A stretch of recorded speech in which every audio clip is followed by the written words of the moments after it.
കുവൈത്തിലെ തീപിടുത്തത്തിൽ മരിച്ച മലയാളികളുടെ എണ്ണം 12ആയി.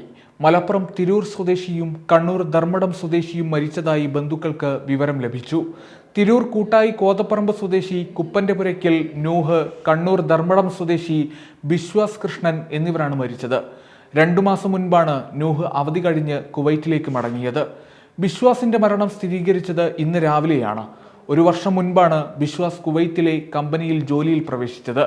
ചങ്ങനാശ്ശേരി ഇത്തിത്താനം സ്വദേശി ശ്രീഹരി പി, പെരിന്തൽമണ്ണ പുലാമന്തോൾ തിരുത്ത് സ്വദേശി മരക്കാടത്ത് പറമ്പിൽ ബാഹുലേയൻ എന്നിവരാണ് തിരിച്ചറിഞ്ഞവരിൽ മറ്റു 2 പേർ. പത്തനംതിട്ട ജില്ലക്കാരനായ ഒരാൾ കൂടി തീപിടുത്തത്തിൽ മരിച്ചു. തിരുവല്ല പെരിങ്ങര പഞ്ചായത്ത് 3-ാം വാർഡിൽ മേപ്രാൽ മരോട്ടിമുട്ടിൽ ചിറയിൽ വീട്ടിൽ തോമസ് സി ഉമ്മൻ അപകടത്തിൽ മരിച്ചതായി ഇന്ന് രാവിലെ ബന്ധുക്കൾക്ക് വിവരം ലഭിച്ചു. 4 വർഷം മുൻപാണ് ഇയാൾ ജോലിക്കായി കുവൈത്തിലെത്തിയത്. Akash S Nair, P V Muraleedharan Nair, Saju Varghese എന്നീ പത്തനംതിട്ട സ്വദേശികൾ മരിച്ചതായി ഇന്നലെ തന്നെ സ്ഥിരീകരിച്ചിരുന്നു. മൃതദേഹങ്ങൾ ഉടൻ നാട്ടിലെത്തിക്കാനുള്ള ശ്രമങ്ങൾ ആരംഭിച്ചതായി വിദേശകാര്യ മന്ത്രാലയം അറിയിച്ചു. മൃതദേഹങ്ങൾ തിരിച്ചറിയാൻ DNA ടെസ്റ്റ് നടത്തും. മലയാളി വ്യവസായിയുടെ ഉടമസ്ഥതയിലുള്ള NBTC കമ്പനി ജീവനക്കാരുടെ ഫ്ളാറ്റിലാണ് ഇന്നലെ പുലർച്ചെ തീപിടുത്തമുണ്ടായത്. തെക്കൻ കുവൈത്തിൽ അഹമ്മദി ഗവർണറേറ്റിലെ മംഗഫിൽ വിദേശ തൊഴിലാളികൾ താമസിക്കുന്ന മേഖലയിലാണ് അപകടമുണ്ടായത്.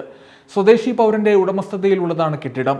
കെട്ടിട ഉടമയെയും സുരക്ഷാ ജീവനക്കാരനെയും അറസ്റ്റ് ചെയ്തു. പരിക്കേറ്റ ഇന്ത്യക്കാർക്ക് മികച്ച ചികിത്സ ഉറപ്പുവരുത്തിയതായി ഇന്ത്യൻ സ്ഥാനപതി പറഞ്ഞു. തീപിടുത്തത്തിൽ മരിച്ചവരുടെ ആശ്രിതർക്കും പരിക്കേറ്റവർക്കും എല്ലാ സഹായവും ഉറപ്പാക്കുമെന്ന് NBTC കമ്പനി അറിയിച്ചു.